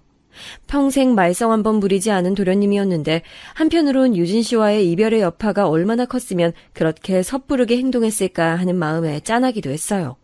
하지만 이제 어쩌겠어요. 아기까지 들어섰는데 결혼을 서두를 수밖에요. 아니 세상에, 그럼 지금 너희들이 엄마 아빠가 될 예정이라는 거야? 아직 결혼도 안 했는데? 네, 엄마. 경솔했던 건 인정해요. 그래도 요새 아기 낳고 싶어도 임신하기 쉽지 않은 부부들 많다던데 이왕 이렇게 된 거 수민이랑 빨리 결혼해서 아이 낳고 잘 살게요. 그렇게 도련님은 오랜 여자친구였던 유진 씨와의 이별 뒤에 얼마 지나지 않아 새로운 짝인 지금의 동서와 금방 결혼을 했습니다. 아이를 가진 상태였기에 결혼을 더욱더 서둘렀죠. 그런데 의외로 동서는 처음 가졌던 선입견과는 달리 참 괜찮은 사람이었습니다. 시부모님께도 잘하고 손윗동서인 제게도 늘 예의 바르게 대했어요. 계절마다 명절마다 저와 남편에게 좋은 선물을 보내왔고 새로 태어난 아기에게도 좋은 엄마인 것 같았어요. 결혼과 동시에 동서는 회사를 퇴사하고 육아에만 전념했고 서방님은 열심히 새로 태어난 아기와 아내를 먹여 살리기 위해 일했죠. 서방님의 전 여자친구였던 유진 씨를 너무 오랫동안 당연하게 동서가 될 사람으로 생각하고 있어서 그랬는지 몰라도 진짜 동서가 된 이 사람에게 마음을 여는 것이 쉽진 않았는데 이렇게까지 나이스한 사람이면 동서감으로 그리고 서방님의 아내감으로 아주 잘 맞는다는 생각이 들었습니다. 그렇게 저희 집안은 번갯불에 콩 구워 먹듯이 한 서방님의 결혼 때의 급박한 분위기와는 다르게 점점 안정을 찾아가는 듯 보였습니다. 그런데 그렇게 평화롭게만 보였던 저희 집안에 커다란 소식이 하나 들려왔습니다. 바로 서방님 내외가 2년여간의 결혼 생활에 종지부를 찍고 이혼을 한다는 것이었어요. 아기가 이제 겨우 2살 정도밖에 안 됐는데 너무 갑작스러운 두 사람의 결정에 저희는 많이 놀랐죠. 너무 급하게 결혼을 했던 탓일까요? 아니, 아무리 급하게 한 결혼이었지만 저는 동서가 참 사람도 괜찮고 제가 본 서방님도 결혼할 때 빼곤 기본적으로 매우 신중한 사람이었는데 거의 통보하듯 시부모님과 저희 부부에게 이혼 사실을 알려오니 적잖이 당황스러웠어요. 내용을 듣고 보니 서방님 내외는 사실 별거한 지 꽤 됐고 지난달에 이혼 재판이 마무리돼서 완전하게 갈라섰다고 하더라고요. 양육권은 동서가 가져가게 됐는데 전 아무래도 뭔가 이상했어요. 아무도 모르게 이혼 소송을 진행한 것도 그렇고 양육권은 왜 동서가 가져가는지 등등 궁금한 게 한두 가지가 아니었죠. 그래서 서방님한테 어찌된 영문인지 따로 물었지만 애초에 너무 섣부르게 결정한 결혼이었고 저와는 맞지 않는 사람입니다. 그래서 서로 각자의 길을 가기로 했어요 라는 말만 남기고 더 이상 얘기하고 싶어 하지 않는 눈치였습니다. 아니 그럼 이제 막 24개월 조금 넘은 서방님 아들 민준이는요? 그리고 애초에 양육권은 왜 동서한테 넘어간 거예요? 자세히 설명 좀 해주세요 서방님. 그렇게 됐습니다, 영수님. 더 이상 묻지 말아주세요. 아기랑 애 엄마 다 자기들 알아서 잘 살아갈 거예요. 제가 이제껏 봐온 서방님은 서글서글하고 정이 많은 사람이었는데 그날 마주한 서방님은 찔려도 피 한 방울 안 나올 것 같은 냉혈한의 모습이었어요. 게다가 자기 자식의 양육권을 빼앗겼는데 아무렇지 않아 하다니요. 화목하고 우애가 깊은 집안에서 자란 사람 같다고는 도저히 여길 수 없었습니다. 하지만 두 사람의 결정이고 제가 더 이상 관여하는 것은 오지랖 같아서 더 묻지 않았습니다. 다만 아기 낳고 기른다고 퇴사한 후에 별다른 직업 없이 이혼을 한 동서의 앞날이 걱정되기만 했죠. 그래서 저는 남편과 서방님은 모르게 몰래 동서에게 전화를 해봤습니다. 동서, 어떻게 지내고 있어? 이게 도대체 어떻게 된 일이야? 형님. 동서는 제 전화를 받자마자 한참을 그렇게 울었습니다. 그리고 진정이 좀 됐는지 그제서야 제게 그간의 일을 털어놓기 시작했습니다. 형님, 박진욱 그 인간이요 글쎄 저를 두고 바람이 났지 뭐예요? 게다가 그 상대가 누군지 아세요? 저 만나기 전 10년 가까이 사귀었다던 그 옛날 여자친구 있죠? 바로 그 여자예요. 그 옛날 여자친구라고 하면 바로 앞서 초반에 수도 없이 언급했던 유진 씨 한 사람밖에 없었습니다. 서방님과 10년간 연애를 해왔고 당연히 서방님이랑 결혼하게 될 줄 알았던 그 유진 씨.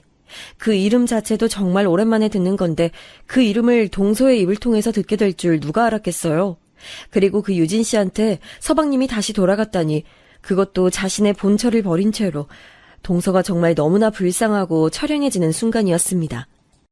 동서로부터 들은 사건의 전말은 이랬습니다. 서방님 내외는 본격적으로 서로에 대해 알기도 전에 아기가 들어섰기 때문에 서둘러 결혼을 결정했지만 역시나 너무 급하게 한 결혼 탓에 서로 성격이 잘 맞지 않았다고 합니다. 사소한 것부터 다투기 시작했고 동서의 배는 더더욱 불러오는데 서방님은 오히려 갈수록 소홀해지는 느낌이었대요. 어찌저찌 조카 민준이가 태어나서 육아에 전념하느라 두 사람의 갈등은 잠시 소강 상태가 되는가 싶었지만 그마저도 민준이가 돌이 지나서 걷기 시작할 무렵부터는 서방님은 아예 육아에 손을 떼다시피 했대요. 늘 다정한 제 남편을 쏙 닮은 서방님의 모습만 기억하고 있던 저는 지금 동서가 설명하는 서방님의 모습이 진짜일 거라고는 도무지 믿기지가 않았습니다. 동서는 아무리 생각해도 이 남자가 다른 여자가 생긴 것 같다는 생각을 했대요. 이렇게 저렇게 생각을 해봐도 서방님이 자신과 가정에 소홀해진 게 그 이유밖에 없다면서요. 아무리 급하게 한 결혼이지만 자신이 본 서방님이란 남자는 이렇게까지 자신의 가정에 무책임할 사람으로는 안 보였다고요. 정말 이렇게까지 가정을 내팽개칠 정도면 바람피는 것 말고는 이유가 없다는 생각이 들었던 거죠. 그도 그럴 것이 서방님이 틈만 나면 야근이다 회식이다 해서 늦게 들어오는 일이 잦아지면서 동서는 그제서야 그 의심이 확신으로 다가왔대요. 그렇게 서방님의 바람을 확신한 동서는 민준이를 친정엄마에게 맡기고 몰래 서방님의 뒤를 밟았다고 합니다. 며칠을 밤이고 낮이고 서방님의 뒤를 밟았대요. 그렇게 끊임없이 잠복하던 중 글쎄 버젓이 해가 중천에 떠있을 시간에 서방님과 전 여자친구 유진 씨가 모텔에서 나오는 장면을 목격하게 됐대요. 순간 온 머릿속이 어질어질해지고 손이 떨려서 준비해놓은 카메라로 제대로 그 장면을 찍지도 못했다고 합니다. 그렇게 동서는 집으로 돌아와서 며칠을 펑펑 울었고 도저히 이렇게 살 수 없다 싶어서 이혼을 결정하게 됐다고 합니다. 본격적으로 서방님을 앉혀놓고 추궁을 했는데 서방님은 아무렇지 않은 듯 두 사람의 불륜을 수긍했대요. 너가 원하면 이혼하자면서요. 정말 이 대목을 듣는데 제가 알던 서방님의 모습이 아니었어요. 아니 그리고 제가 알던 서방님의 전 여자친구 유진 씨도 아무리 옛사랑이 그립다고 이렇게 남의 가정까지 파탄낼 사람은 아니라고 생각했거든요. 정말 못 믿을 게 사람 속이라는 생각이 들면서 인간이라는 존재에 대해 회의감이 들기 시작했습니다. 더 황당한 건 뭔 줄 아세요? 서방님이 변호사를 얼마나 잘 썼는지 동서가 신청한 상간자 위자료 청구 소송이 아예 기각되었다고 하더라고요. 그리고 마지막 희망을 걸었던 재산 분할도 가정주부였던 동서가 자산 증식에 기여한 바가 거의 인정되지 않아 거의 한 푼도 못 받고 민준이와 함께 쫓겨난 것과 다름이 없게 됐대요. 그렇게 현재 친정엄마 집에 얹혀 살면서 하루하루 힘들게 민준이를 키우고 있다고 했습니다. 친정엄마가 낮에 민준이를 봐주는 동안 동서는 돈이 되는 부업이며 알바는 뭐든 다 했다고 해요. 애초에 친정이 여유롭지도 않았고 경력이 단절된 동서를 채용해주는 회사도 아예 없었답니다. 급기야는 여기저기서 돈을 빌려서 육아와 생활비를 충당했는데 그것도 더 이상 감당해낼 수 없는 수준으로 불어나서 정말 다음 달부터는 길거리에 나가 구걸이라도 해야 하는 상황이 됐다고 해요. 오죽하면 불법적인 일을 해서라도 돈을 벌어볼까 하는 안 좋은 생각까지 하게 됐대요. 저는 이 대목을 듣는데 서방님이 많이 원망스러웠습니다. 그래요. 이혼한 전처는 미울 수 있어요. 그런데 사람이라면 자기 자식을 생각해서라도 이렇게까지 이혼하자마자 등 돌리면 안 되는 것 아닌가요? 저는 홀어머니 혼자 저를 어렵게 키우시던 모습이 동서의 모습과 겹쳐서 저도 모르게 그만 눈시울이 붉어졌습니다. 동서 힘든 마음 어떤 건지 내가 잘 알 것 같아. 그래도 사람이 죽으란 법은 없으니까 꼭 힘내고 안 좋은 생각하지 말고 참고 견디면 좋은 날이 올 거야, 응? 하염없이 펑펑 울던 동서를 겨우 달래 진정시키고 전화를 끊은 뒤 저는 곧바로 남편에게로 가서 상의했습니다. 오빠, 서방님이랑 동서 얘기 당신은 처음부터 다 알고 있었지? 근데 여보, 정말 미안한데 우리 그 얘긴 더 이상 하지 말자. 자기들이 알아서 할 일이고 이미 법적인 절차까지 모두 마치고 잘 갈라섰잖아. 아니 오빠, 나도 두 사람 일은 더 이상 관여하고 싶지 않아. 그런데 어린 민준이 생각하면 서방님 이렇게까지 하면 안 되는 거 아니야? 왜 내 얘기는 제대로 듣기도 전에 그렇게 막아서는데? 오빠 내가 홀어머니 밑에서 얼마나 힘들게 자랐는지 몰라? 두 사람 일은 두 사람 일이고 저 어린 민준이는 어떻게든 도와야지. 나 두 번 얘기 안 한다. 다시는 진욱이랑 재수씨 얘기도 그리고 민준이 얘기도 입에 올리지 마. 이건 경고야. 저는 항상 다정했던 남편의 강압적인 태도에 큰 상처를 받았습니다. 팔은 안으로 굽는다더니 냉정하기 짝이 없는 서방님을 두둔하는 남편의 모습에서 어쩌면 내가 알던 남편도 서방님처럼 찔러도 피 한 방울 안 나올 냉혈한은 아닐까 하는 두려움이 엄습했습니다. 그렇게 저는 불쌍한 동서의 사정과 차가운 남편의 태도 때문에 방 안에 들어가 홀로 눈물을 훔쳤습니다. 잘못하다간 저의 결혼 생활까지 잘못되는 건 아닐까 하는 생각이 저를 더 괴롭게 만들었습니다. 제가 얼마나 어렵게 한부모 가정에서 자란 것을 뻔히 아는 남편이 제 얘기를 들어보기도 전에 다그치듯 막아서며 무섭게 말하는 모습을 보는데 누군들 그런 생각이 안 들겠어요. 아마 제 결혼 생활 중 가장 섭섭했던 순간을 꼽으라면 바로 이 순간인 것 같습니다. 그렇게 상처만 가득했던 그 사건이 있고 며칠 후 동서에게 전화가 왔습니다. 형님, 잘 지내시죠? 저 사실 부탁이 있는데요. 뭔데 동서? 얘기해봐. 내가 도울 수 있는 일이면 뭐든지 도울게. 저는 남편에 대한 반발심에서라도 동서를 더욱더 적극적으로 도와야겠다는 생각이 들었습니다. 그게 저 돈 좀 빌려주실 수 있을까요? 제가 이젠 정말 형님 아니면 더 이상 도움을 청할 곳이 없어서 이렇게 염치 없이 부탁드려요. 동서가 제게 경제적으로 도움을 요청해 올 것을 예상 못한 바는 아니었습니다. 다만 돈 거래는 항상 신중해야 되는 법이라서 동서가 먼저 요청을 해오기 전에 제가 먼저 얘기하지 않았을 뿐이었죠. 사실 가족끼리도 돈 거래를 하는 것이 아니라고 하지만 동서의 딱한 사정을 너무나 잘 알고 있던 터라 그 부탁만은 왠지 쉽게 거절할 수가 없었어요. 게다가 자꾸만 저를 홀로 키우신 친정엄마 생각이 나서 그런 동서의 사정만은 그냥 모른 척 넘어갈 수 없었습니다. 앞으로 민준이 저 어린 것을 혼자 키워나가려면 얼마나 고되고 힘이 들까요? 그래서 저는 동서의 부탁에 더 고민하지 않고 큰 결심을 했습니다. 제게는 결혼하고서도 꾸준히 직장 생활을 하면서 비상시에 쓰려고 차곡차곡 모아왔던 돈이 있었는데요. 그것을 과감하게 동서에게 빌려주기로 했습니다. 그래, 동서, 얼마나 필요한데? 그게 이미 빌려주셨던 분들한테 갚고 당장에 급한 생활비 쓰려면 2천만 원 정도 필요한데요. 그 돈 다 안 빌려주셔도 돼요. 그냥 가능하신 만큼이라도 도와주시면 감사하겠습니다. 알겠고, 계좌번호 불러봐, 얼른. 네? 형님, 진짜 도와주시는 거예요? 정말 감사해요. 정말 감사해요. 저는 동서에게 받은 계좌로 그 자리에서 시원하게 5천만 원을 쏘아줬습니다. 동서가 처음 요청한 2천만 원보다 무려 3천만 원이나 더 많은 금액이었죠. 아니 형님, 저 이렇게까지 필요 없어요. 이게 웬 큰돈이에요. 동서도 알다시피 나도 홀어머니 밑에서 컸잖아. 앞으로 민준이 혼자 키우려면 어쩌면 지금처럼 억울하고 힘든 일 더 많을지도 몰라. 언제든 힘든 일 있으면 연락하고 지금 빌려준 돈은 천천히 갚아. 혹시 민준이 키우면서 더 필요한 거 있으면 또 연락하고. 그리고 오늘 돈 빌려준 거는 우리 애아빠한텐 절대 비밀이다. 형님, 정말 감사해요. 저 민준이 진짜 잘 키울게요. 정말 이 은혜 잊지 않을게요. 5천만 원이라는 큰 돈을 핏줄도 아닌 전 동서에게 빌려주는 것은 쉽지 않은 일이죠. 하지만 저는 제가 한 일이 틀렸다고 생각하지 않았습니다.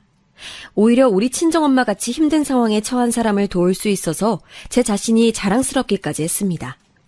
엄마가 얼마나 힘들게 저를 키우면서 고생하셨는지를 제 두 눈으로 똑똑히 봐왔으니까요. 그리고 적어도 사람이라면 자기 아들을 위해서 이 정도 도움은 전처에게 주는 것이 마땅하지 않나 하는 생각에 냉혈한 같은 서방님이 원망스러웠습니다. 남편도 덩달아 미웠던 것은 더 말할 필요도 없고요. 그렇게 서방님의 이혼 사건은 일단락되어 두 사람은 각자의 삶을 알아서 잘 살아가는 듯 보였습니다. 서방님은 뻔뻔하게도 전 여자친구였던 유진 씨와 아예 대놓고 다시 교제를 하기 시작했고, 동서는 제가 빌려준 돈이 큰 도움이 됐는지 남편과 시댁 식구들 몰래 틈틈이 제게 연락하고 선물을 보내곤 했어요. 하루가 다르게 커가는 민준이 소식과 사진도 보내줬는데 그때는 정말로 마음이 뿌듯했습니다. 얼른 저 불쌍한 동서도 새로 의지할 수 있는 좋은 짝을 만났으면 하는 생각이 들기도 했습니다. 그렇게 모든 것이 다시 평화로워져만 가던 어느 날, 이 모든 제 시댁 스토리에 거대한 지각 변동을 가져올 톡 하나가 저에게 날아왔습니다. 그것은 동서가 제게 보낸 톡이었는데 내용이 조금 이상했습니다. 오빠, 이제 우리 형님한테 저번에 뜯어먹은 5천만 원도 다 써가는데 이번엔 또 무슨 핑계로 전현돈 더 뽑아먹지? 이제 오빠가 머리 좀 굴려봐. 매번 철철이 연락하고 선물 보내고 아주 귀찮아 죽겠어. 저는 그 톡을 보는 순간 그대로 핸드폰을 바닥에 떨궜습니다. 덜덜 떨리는 손이 더 이상 핸드폰을 쥐고 있을 수 없었거든요. 심장이 철렁 내려앉고 다리에 힘이 풀렸습니다. 동서가 말하는 오빠는 대체 누구인 걸까요? 아니, 그보다 저한테 돈을 더 뽑아먹겠다고요? 이제껏 저한테 보였던 친절한 모습은 다 거짓이었다고요? 저는 동서가 다른 사람에게 보냈어야 할 그 톡을 제게 잘못 보낸 것을 눈치채고 금방이라도 지워버릴까봐 얼른 캡처를 하고 동서에게 전화를 했습니다. 역시나 예상했듯 동서는 전화를 받지 않았고 전화를 끊고 톡을 확인해보니 동서는 역시나 재빨리 그 톡을 삭제한 상태였습니다. 전화는 받지 않으면서 금세 톡에다가는 한마디 덧붙이더군요. 어머나 형님, 제가 친구한테 톡을 보낸다는 걸 형님께 잘못 보냈었네요. 혹시 읽으신 건 아니죠? 별 내용 아니니까 신경 쓰지 마세요. 저는 그 뻔뻔한 톡 내용에 한참을 멍하니 바닥에 주저앉아 있었습니다. 내가 알던 착하고 가엾은 동서가 알고 보니 꽃뱀과 다를 바가 없는 사기꾼이었다니. 그리고 그 피해자가 나라니. 빌려준 돈 5천만 원보다도 제가 믿고 가엾게 여기며 돌봤던 사람의 실체를 알게 되어 더욱 상처가 됐습니다. 네, 맞아요. 제가 맨 처음에 얘기했던 물에 빠진 놈 구해줬더니 이제는 제 간의 내장까지 다 빼먹으려다가 딱 걸린 그 나쁜 인간이 바로 이 동서예요. 저는 흐트러진 정신을 겨우 부여잡고 동서에게 곧바로 답장을 했습니다. 동서, 이제까지 내가 만만해 보였지? 뭐? 전현한테 돈을 더 뽑아먹어? 야, 인생 실전이야. 조만간 사기죄로 형사고소 들어갈 거야. 콩밥 먹을 준비해라. 그렇게 남긴 톡에 동서는 미친 듯이 제게 다시 전화를 걸어댔지만 저는 일절 받지 않았습니다. 아니, 그날 이후로는 아예 동서로부터 오는 모든 연락을 차단했고 정식으로 고소 절차를 준비했습니다. 그 과정에서 남편에게 지난 일들을 솔직히 털어놨어요. 딱 봐도 이렇게 인면소심을 한 동서에게 당한 것이 저뿐만은 아닐 것 같은데 남편과 서방님도 계속 무언가 숨기는 것 같으니 이참에 다 허심탄회하게 얘기해보고 싶어서요. 그리고 그것이 재판을 진행하는데 중요한 사항이기도 하고요. 제 자초지종을 들은 남편은 펄쩍 뛰며 말했죠. 뭐? 당신 미쳤어? 5천만 원을 빌려줬다고 그 쓰레기 같은 인간한테? 그러니까 처음부터 동서의 실체에 대해서 말해줬으면 좋았잖아. 이미 벌어진 일이야. 나 정식으로 형사고소 진행할 거니까 그동안 나한테 서방님이랑 동서 얘기 안 한 거 있으면 지금 다 얘기해. 정말 미치겠네. 내가 당신까지는 안 엮이게 하려고 일부러 말을 아끼고 있었건만 그 사이에 순진한 당신까지 꼬드겼을 줄이야. 그러니깐 그동안 아꼈다던 그 말이 뭐냐고. 서방님은 갑자기 왜 그렇게 쥐도새도 모르게 이혼한 건데? 이건 당신이 당사자들한테 직접 듣는 게 제일 좋을 것 같아. 어차피 진행 중이던 다른 소송건도 있으니까 잠깐만 기다려봐. 그게 무슨 말이야, 오빠. 다른 소송건이 또 있다니? 남편은 제 말을 듣는 둥 마는 둥 급히 서방님한테 전화를 걸어 자초지종을 설명하더니 오늘 저녁에 저희 집에 유진 씨랑 들르라고 했습니다. 상황을 전해들은 서방님은 퇴근하자마자 지체 없이 유진 씨와 함께 저희 집으로 왔습니다. 유진 씨, 정말 오랜만이에요. 이렇게 다시 만나게 될 줄은 몰랐어요. 근데 오빠, 왜 유진 씨까지 같이 오라고 한 거야? 진우가, 너가 형수한테 그간의 일들 자세히 설명 좀 해줘봐.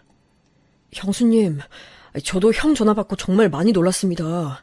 그 나쁜 년이 이제는 형수님한테까지 마술을 뻗치다니. 네, 저도 이제서야 동서가 얼마나 나쁜 년인지 알게 됐어요. 근데 서방님이랑은 도대체 무슨 일이 있었던 거예요? 왜 그렇게 아무도 몰래 이혼을 한 거예요? 그렇게 듣게 된 서방님과 동서의 이혼의 전말은 실로 경악을 금할 수 없었습니다. 처음엔 그저 단순히 동서가 저에게 그랬던 것처럼 서방님에게 기생충처럼 달라붙어서 아무것도 하지 않고 서방님이 벌어다주는 돈으로 호의호식하려는 정도였겠거니 생각을 했는데요.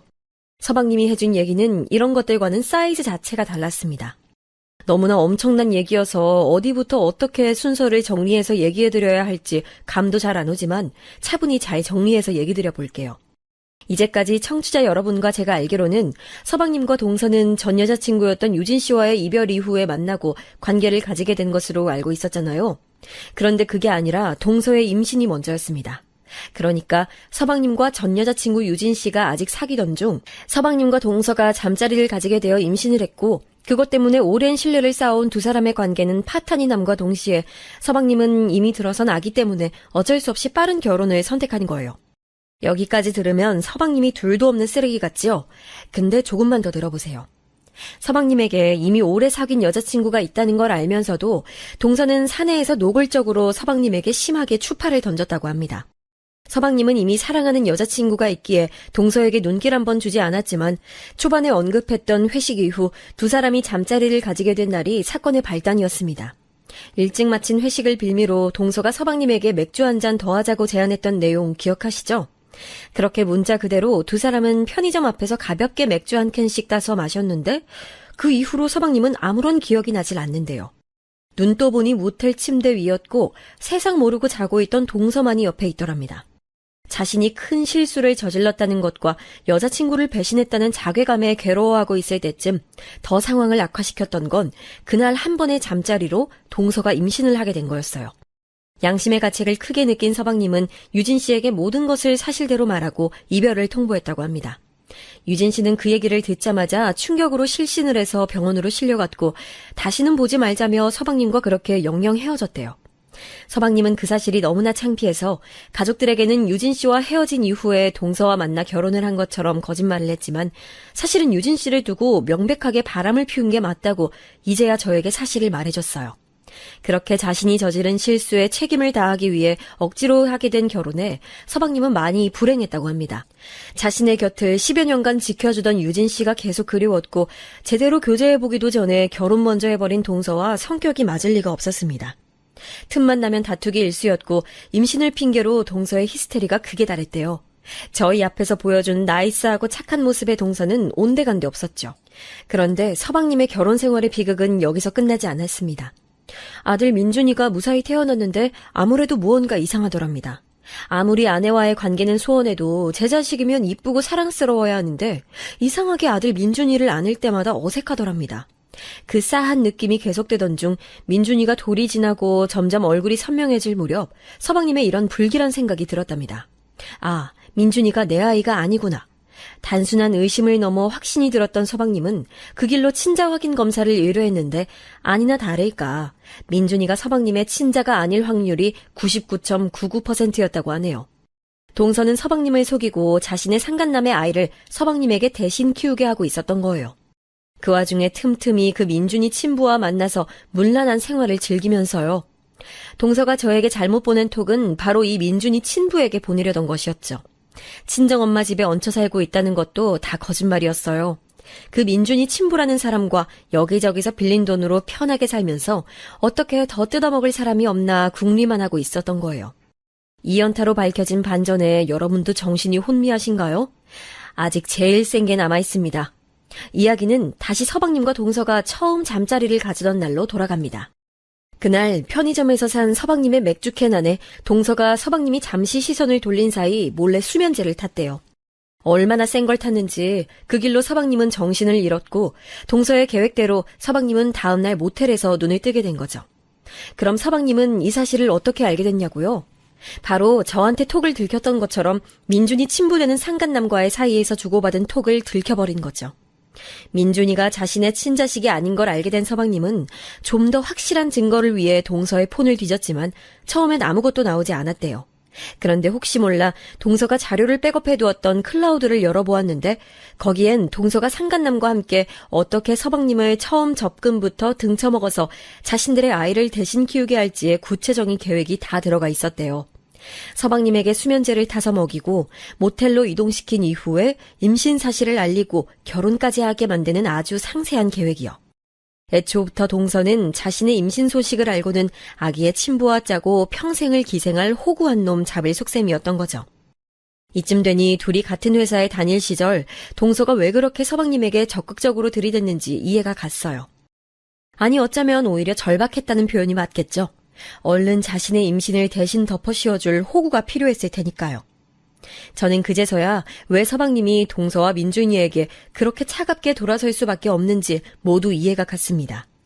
아내라고 생각했던 사람은 사실 자기에게 사기를 쳐서 결혼을 한 사람이었고, 그렇게 낳은 아이도 자신의 아이가 아닌데 지금껏 먹여 살리고 있었으니 그 사실을 난 뒤로는 누구라도 냉정하게 돌아설 수밖에 없는 것 아니겠어요? 그런 줄도 모르고 찔러도 피 한 방울 안 나올 것 같다고 서방님을 안 좋게 생각했던 제 자신이 부끄러워졌습니다. 서방님은 제가 바닥에 털썩 주저앉은 것처럼 그대로 바닥에 쓰러져 한참을 울었답니다.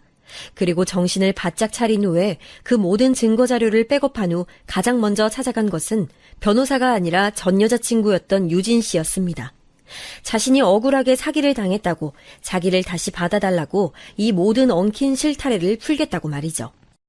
다행히 이 모든 증거를 확인한 유진 씨는 서방님을 다시 받아줬다고 해요. 유진 씨도 자기 하나만 해바라기처럼 바라보던 서방님이 그렇게 섣부른 실수를 저지를 리가 없었는데 처음부터 무언가 너무 이상했다고 생각했었대요. 다만 그때 당시 소식을 들었을 때는 내용 자체가 너무 엄청난 내용인지라 큰 충격을 받을 수밖에 없었다고 하네요. 그래도 서방님의 진정한 사랑이었던 유진 씨가 서방님을 다시 받아주게 되자 또 한 번 힘을 내게 됩니다. 그 길로 서방님은 이혼 소송이 아닌 사기 결혼으로 인한 혼인 취소 소송을 진행해서 승소를 냈고, 그와 별개로 자신의 친자를 서방님에게 대신 키우도록 기만행위를 한 동서와 민준이의 친부에게 사기죄로 형사고발을 했는데 아직 그 소송이 진행 상태라고 했어요. 남편이 위에 말한 현재 진행 중인 소송건은 바로 이 형사고발을 말한 거였고, 이 모든 게 정리되면 남편도 저에게 다 사실대로 얘기해줄 생각이었대요. 그런데 이제 저에 대한 사기죄까지 죄목이 하나 더 추가되게 생겼네요. 정말 이런 짐승만도 못한 인간들이 또 있을까요? 게다가 간도 크지, 이미 형사고발을 당해서 소송 중에 있으면서 그 와중에 저한테까지 또 사기를 칠 생각을 하다니, 정말 인간이 한번 악해지고자 하면 어디까지 악해질 수 있는지 그 끝을 가늠할 수 없는 것 같네요. 제가 두 사람이 이혼 후 얼마 지나지 않아 동서에게 안부 전화를 했을 때 동서가 저에게 말한 서방님의 불륜 내용은 죄다 가짜였어요. 서방님을 나쁜 사람으로 만들고 자기를 불쌍한 사람으로 만들어서 저를 속이기 위해서 새빨간 거짓말을 했던 거예요. 제가 제일 열받았던 건 홀어머니 밑에서 어렵게 자란 제 처지를 이용해 동정심을 사려고 했던 거예요. 정말 뉴스에서 사기당하는 사람들을 보면 저 사기를 왜 당할까 늘 답답했는데, 제가 당하고 보니 정말 사기꾼들의 철저하고 교묘한 수법에는 당해낼 재간이 없네요. 제 가장 약한 부분인 친정엄마에 대한 애착을 파고 들어오니 저도 속수무책으로 당할 수밖에 없었죠. 저는 다른 무엇보다 순진한 서방님을 냉혈한으로 오해했던 것과 저를 지키려고 잠시 저에게 침묵으로 일관했던 남편을 원망했던 것이 가장 후회스러웠습니다. 그래서 이 모든 사실을 듣자마자 남편과 서방님에게 사과를 했어요. 미안해 오빠, 미안해요 서방님. 저는 그런 줄도 모르고 두 사람을 많이 원망했어요. 아니에요 형수님. 제가 감쪽같이 속아놓고 보니까 형수님도 그 여자의 귀신 같은 홀림에 속으셔서 저희를 그렇게까지 생각하신 거 다 이해갑니다. 이제라도 진실을 알고 같이 싸울 수 있으니 그걸로 된 거죠. 이렇게 모든 사건의 전말을 알게 된 저와 시댁 식구들은 모두 합심하여 인간의 탈을 쓴 악마인 동서와 민준이의 친부에게 철저한 법의 심판을 내리기로 했습니다. 그 재판의 결과 여러분도 궁금하시죠? 원래 진행하던 소송에다가 제 돈 5천만 원에 대한 사기 혐의까지 더해져서 동서와 민준이 친부는 법정 구속을 당하게 됐습니다. 한술 더 떠서 민준이의 친부라는 인간은 이미 초범이 아니었나 봐요. 동종의 사기 전과가 이미 있었고 폭행, 절도 등 아주 상종 못할 인간 쓰레기였던 거죠. 들리는 소문엔 동서와의 사이에서 낳은 아이 말고도 자식 몇 명 더 있다는 것 같아요. 끼리끼리 논다더니 인면수심 동서와 세상 둘도 없는 양아치인 그놈과는 아주 어찌 보면 천생연분이네요. 그렇게 펼쳐진 재판의 결과는 너무나 명백하고 공명정대했습니다. 모든 증거가 우리에게 유리했기에 두 사람은 최종적으로 무거운 실형을 선고받았습니다. 제가 마지막으로 동서에게 보낸 톡처럼 아주 콩밥 제대로 먹게 된 거죠. 한 가지 아쉬운 점은 제가 빌려준 5천만 원에 대한 배상은 민사로 현재도 진행 중인데 아마도 다 받아내기는 쉽지 않을 것 같아요. 열심히 모은 돈인데 많이 억울하네요. 인생의 교훈에 대한 레슨비로 생각하고 퉁치기에도 너무 큰 돈 같아요. 열심히 계속 저축해서 우리 아이들 대학 등록금으로 쓰려고 했던 돈인데, 이 사건에서 마지막 남은 한 가지 소원이 있다면 부디 제가 사기당한 금액을 다 돌려받을 수 있었으면 좋겠네요. 아마 사기죄로 저처럼 재산의 피해를 입어본 분들은 제 이런 상황을 공감하실 거예요. 아무리 형사소송에서 승소를 한다 한들 실제로 빌려준 돈을 민사소송으로 다 돌려받아내기가 쉽지 않다는 것을요. 그렇기에 더더욱 이 사회가 사기범들에 대해서 무거운 형벌로 대응해야 한다고 생각합니다. 남의 눈에 피눈물 흘리게 만든 나쁜 놈들을 절대 그냥 호의호식하면서 살게 해선 안 되죠. 요즘도 가끔씩 뉴스에 들려오는 사기범들에 의한 피해 사례를 볼 때마다 정말 남일 같지 않아서 가슴이 많이 아픕니다. 게다가 저희 가족에게 이번에 일어난 사건은 단순히 경제적인 피해를 입은 것뿐만이 아니라 서방님 한 사람의 인생이 송두리째 파탄이 날 뻔했으니 정말 저런 인간들은 평생 감옥에서 썩었으면 좋겠습니다. 그렇게 대부분의 재판은 마무리가 됐지만 이 모든 과정이 서방님도 저도 그리고 우리 가족 모두 정말 쉽지 않은 시간들이었습니다. 팔자에도 없던 금전 사기 피해의 형사소송까지 그리고 서방님의 혼인 사기까지요.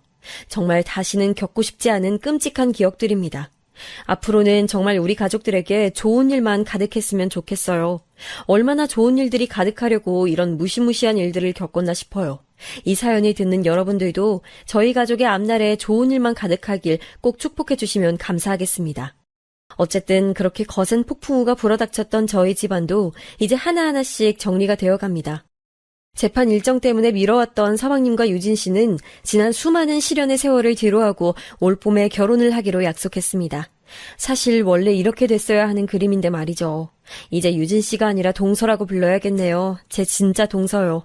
정말 이렇게 가족 구성원 한 명 한 명 뜯어놓고 보면 정말 다 착하고 좋은 사람들밖에 없는데 왜 세상은 이렇게 착한 사람들은 그냥 놓아두지 않는지 모르겠어요. 오히려 세상은 그런 저희 같은 사람들을 호구라고 부르더라고요. 정말 정신 바짝 차리고 살지 않으면 순식간에 호구가 되는 이 세상이 무서울 뿐입니다. 무엇보다도 슬픈 건 저도 이 사건 이후로 사람을 잘 믿지 못하게 됐어요. 누군가 저에게 도움을 요청하거나 필요로 하면 이 사람이 왜 나에게 이런 부탁을 하지? 혹시 나를 이용해 먹으려고 하나 하는 생각부터 하게 되는 저 자신을 보면서 많이 놀란 적이 한두 번이 아닙니다. 저는 늘 사람을 좋아하고 잘 믿고 그렇게 살아왔던 사람인데 이렇게 변해버린 제 모습을 보니 많이 슬프고 과연 이 상처가 아물기는 할지 걱정도 많이 됩니다. 아마도 어쩌면 저보단 서방님의 상처가 더 크겠죠? 운명의 사랑을 잃을 뻔했고 그것도 모자라 남의 자식을 대신 키우는 큰 사기를 당할 뻔했으니 사실 서방님이야말로 이 사건의 가장 큰 피해자죠. 오히려 그 모든 분노의 과정을 꾹꾹 눌러 참고 법의 심판에 온전히 맡긴 서방님의 인내에 존경심까지 들 정도입니다. 아마 웬만한 사람들이었으면 재판에 가기도 전에 무슨 사달이 났어도 크게 났을 거예요. 뉴스에 자주 나오는 복수심에 의한 흉악범죄 같은 사건들처럼요. 문득 이런 얘기가 생각나네요. 포유류의 수컷이 가진 가장 큰 두려움 중 하나는 내 자식이 아닌 남의 자식을 그 사실을 모른 채 대신 기르는 것이라는 얘기를 들어보신 적 있나요? 저도 예전에 어떤 다큐멘터리에서 본 내용이에요. 어쩌면 그런 두려움이 있기에 더더욱 동물들은 그렇게 치열하게 영역 싸움을 해서 그것을 차지하고 자신의 세력을 출산을 통해 넓혀가는 것일지도 모르겠어요. 자신들의 소중한 것을 지키기 위해서 말이죠. 여러분도 혹시 저희 가족처럼 소중한 것을 잃어버리거나 잃어버릴 뻔한 경험을 하신 적이 있나요? 정말 겪어보지 않은 사람은 상상도 하지 못할 아픔일 거예요. 혹시라도 지금 이 순간에도 소중한 것을 빼앗겨 그것을 되찾기 위해 싸워나가고 계신 분이 있다면 제가 온 힘을 다해 응원합니다. 반드시 되찾게 될 것이고 반드시 승리하시게 될 거예요. 저는 이만 새로 맞이할 동서의 신혼집 가구를 같이 보러 가기로 해서 이쯤에서 인사를 드려야 할 것 같네요. 그럼 여러분 모두 좋은 하루 보내세요.